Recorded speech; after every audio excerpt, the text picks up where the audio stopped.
Welcome back to another episode of the Who You Know Show podcast, where what you know is important, but who you know can make all the difference in your business, career, relationships, and life.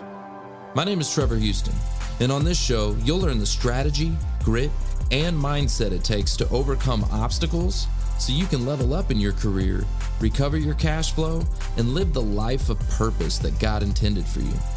Don't forget to look at the mic drop moments time-stamped in the show notes below. And if you've enjoyed today's episode, make sure to pay it forward, subscribe, and leave an honest review so we can improve. Thanks for listening. My name is Trevor Houston, and please enjoy this episode of the Who You Know Show. Ravi helps leaders become confident speakers so that they can deliver high-impact presentations and build a magnetic personal brand using video. Hey, look, I'm curious, Ravi, because we've got to know each other a little bit through Shay's boot camp. Tell me, how did you become a personal brand expert, and where did that all come from? Where did that start? Yeah, dude, to be honest, I wouldn't consider myself in the personal branding game. For me, I'm specifically in the speaking and presentation space. But weirdly, dude, I actually didn't get my start as a professional speaker or one of those dudes that has a TEDx talk that went viral. For me, I was about 7, 8, 9 years old, and I actually got my start in dance. And by the way, not the cool type, not the pop locking and dropping and the stuff you want to shout out about as an 8-year-old boy, right? So my mum eventually let me quit. So I was like, come on. And then eventually, as I stumbled into my teens, I also fumbled my way into theater. My best friend's father was a playwright, and I was like, what are the chances? So I was in 1 play, 2 play, 3 play, and it kept going. And as I got into my late 20s, people would be like, yo, Rav, are you ever going to take this whole being on stage and speaking and presenting things seriously? And I was like, nah, man, I'm going to go make some money. I ended up doing business school, and I entered into the world of investment banking. And when I left that world in 2016, that's when I started doing TV over here in the UK, radio, coaching, and sales leadership in various startups. And over time, fellas, it hit me that it's not just about what you say, it's about how you say it. Because I used to watch and deliver so many business presentations, and I'd be like, man, they're always missing something. And what they'd miss is connection. So the big thing I focus on now is I work with leaders, execs, and business owners to help them speak with confidence and actually deliver high impact virtual presentations without Zoom fatigue. Ooh, that's good. And you know what? That's super relevant, because guess what? A lot of these job seekers, like Mark was saying, going in the interview, you got to be able to deliver, right? Totally. You got to be able to go in there and sell yourself. One thing I noticed about Ravi, you have what we call in the hood, we call that flavor. You got flavor, bro. So you're in the right space, brother. Wow. Thanks, man. I appreciate it. Hey, coming from Foster, the job father, look, when he said God. you got flavor, you got flavor. What he's saying is I'm old, Ravi. The ice cream with the sprinkles, huh? The ice cream. Man, with I the gotta sprinkles. have my Man. sprinkles. I gotta have my chocolate sprinkles. You know what I'm saying?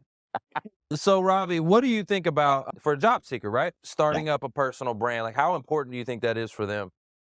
Actually, I'm going to hit you with the curveball now. You Oh. ready? So I know the show is about who you know. And I think, you know what? That's super, super cool. But I also think when it comes to personal branding, I initially got into LinkedIn properly in March last year. And I realized it's not just about who you know, but it's about who knows you as well. Mm-hmm. And I think the really cool thing about LinkedIn is it allows you with consistency, like you guys have done with this show, immensely over time. People show up for you guys because you've been consistent. And that says a lot about you as individuals, how you show up for yourself, the background that you have, the type of guest, the value that you give. So everybody can emulate that in some way. And I think if LinkedIn's a CV nowadays, that when I was hiring back in the day for my sales team last year, even when I was hiring for the sales team, I would go first thing, look at their LinkedIn, not just the type of content they post, but the way that they comment on other things. Because if you got somebody trolling somebody like, I can't believe you did this, can't believe you did that. Do you want that negativity in your team? Definitely not. So it's not just the posting game of what you produce, but it's also what you're giving out. In your How about experience so this hat? far, when you're working with a CEO or a public speaker and they're working on improving, what are some of the things that they need to work on most? What are the biggest mistakes?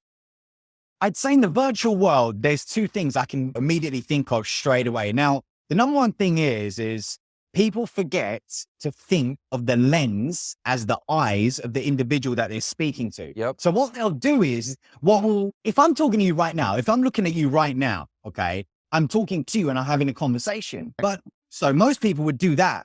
They're doing this right now. They're listening and they're talking. So you want contrast. You looked ridiculous when you did that just now.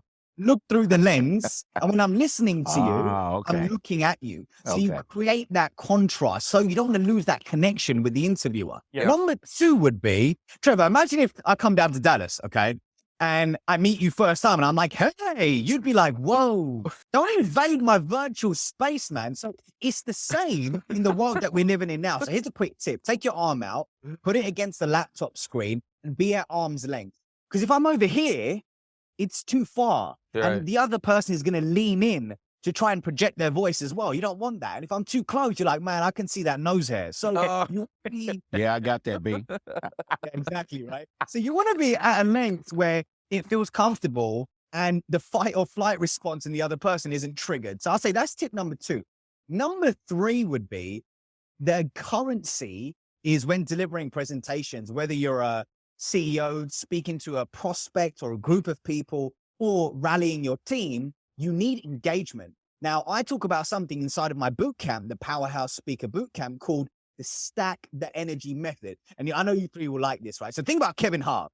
Yeah. Okay, he comes out on stage. He's like, hey, what's going on, Dallas? So what he's doing is he's building audience momentum. Now, what you want to do is in Zoom presentations, you want to use the chat function to build audience momentum. So start with asking questions in the chat function, which is low pain threshold, easy for people to answer. What'd you do on the weekend? Are you sick of Zoom fatigue? Tell me on a scale of 1 to 10, how sick are you of Zoom fatigue?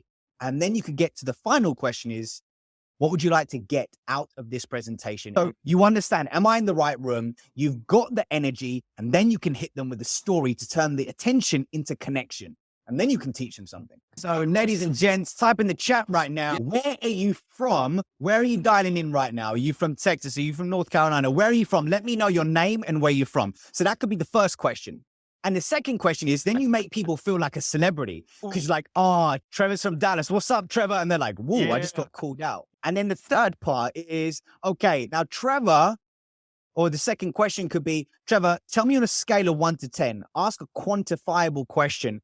How hard are you finding your job search so far? And now I've got that data, okay? And now I can go into the next thing of, okay, from this show, ladies and gents, in the next 35 minutes, what is the number 1 thing that you want to have learned by the end of today's show? So I can actually start aligning now my core message that I've got prepared with the room to sense check. Am I talking to my ideal customer here? Am I talking to my audience, or what am I doing in this room? That's the thing too, like, you were talking about Zoom presentations, right?